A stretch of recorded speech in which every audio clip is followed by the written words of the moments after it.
It's time to learn how to dress for your shape and to appreciate your body as it is right now. You've gotten a little older and things have changed. You had a baby and things are fitting a little different. You have a new body and it's time to adjust. Today, I'm going to show you how to echo your body's natural lines. You're going to learn how to dress to amplify your body's greatest assets. This section of the series is all about silhouette, nothing else.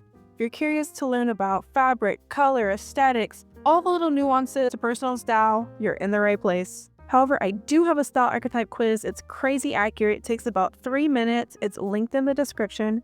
The girls love it. And lastly, before we begin our game, you've been lied to. You know how people sometimes are saying that oversized hides flaws? Yeah, no, it couldn't be further from the truth. If anything, oversized adds volume. And I find that skimming silhouettes are a more universally appealing thing that are going to do you more favors.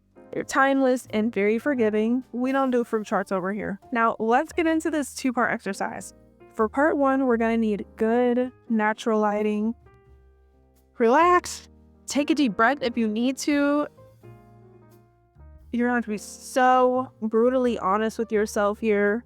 Body dysmorphia is real. The mirrors can be deceiving at times. We're going to try to examine your body as neutrally and objectively as we possibly can. We're in this together. I want you to get naked. I want you to disrobe down to your undies with your hair out of your face, off your shoulders, out the way. And notice what grabs the light first. Where does your eye naturally wander first? Is it your shoulders, hips, legs, waist, titties, arms? When you admire your frame, are you seeing more soft S-curves or more straight edges? With S-curves, there's typically more fullness at the bust, hips, booty, etc. And with straight edges, you'll tend to have a sharper shoulder and more athletic limbs, for example. And lastly, examine for length. Does your silhouette look long and vertical or more compact? I'll be honest, it can be a bit confusing because you can be short with a vertical appearance. You can also be a mix of athletic and curvy. Most of us are hybrids. Here's the cheat code to discover your lines. If you're new here, welcome. I love making things as fun as possible. It's time to get your phone out. This is part 2. So first, we're going to examine structure versus drape. First, I want you to throw on a sharp piece. Think like a blazer with a defined shoulder or even a stiff poplin shirt. Then I want you to take a quick mirror pic. Why? Because taking pictures allows you to see the big picture. It tends to be slightly more objective. And then next, I want you to swap it for something soft, like a cardigan or an A-line dress or even an unlined jacket here. And then take another picture. And looking at both of your pictures, I want you to pick a winner. So if structure made your face pop, your posture lift, and everything just appear overall cleaner, you're more angle forward. So you're going to echo with edges. And then if the drape made you look expensive, relaxed, and just lit you up from within, you're curve forward.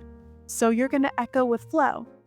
I just want you to choose the one that made you stand taller without trying. Next, we're going to decide, are you vertical or compact? We're going to create a column versus a break. So first, to create a column, you're going to need a top and bottom to be the same, if not a very similar color. Take a picture, see how that looks. Next, I want you to create a break. So whether that be adding a tuck, or a visible belt, or even a cropped top of sorts. To cut the torso, take another picture, examine them. So if the column reads taller and richer, you are vertical dominant. So that means you want to favor long lines and full lengths. If the break makes you look sharper and more proportioned, you are compact dominant. So that means you're going to favor clean crops or clear segmenting with a top and a bottom that are different colors. Are you having fun? I know I am. Okay, so now we're on to our results. Here's the thing, curvy figures do exceptionally well with bias cuts, anything wrapped and ruching, whereas angle forward bodies or athletic bodies do really, really well with more structure and tailoring. The magic of dressing is any body can look like $1,000,000 with intentional silhouettes. Use this map. Keep in mind, this is very simplified, and if you're a hybrid, you're gonna do some mixing. If you need help, you know where to find me. I read every comment.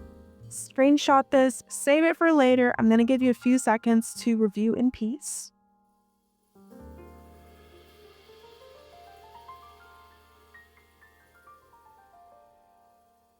And that's it. Repeat it until it feels like second nature. And again, if you're truly a hybrid mix, many of us are. So for example, to be athletic and curvy, totally normal. To be a little fluffy and angular, also normal.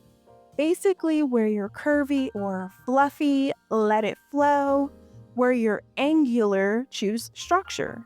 So, for example, if your hips aren't very pronounced, you'd look incredible in cigarette pants.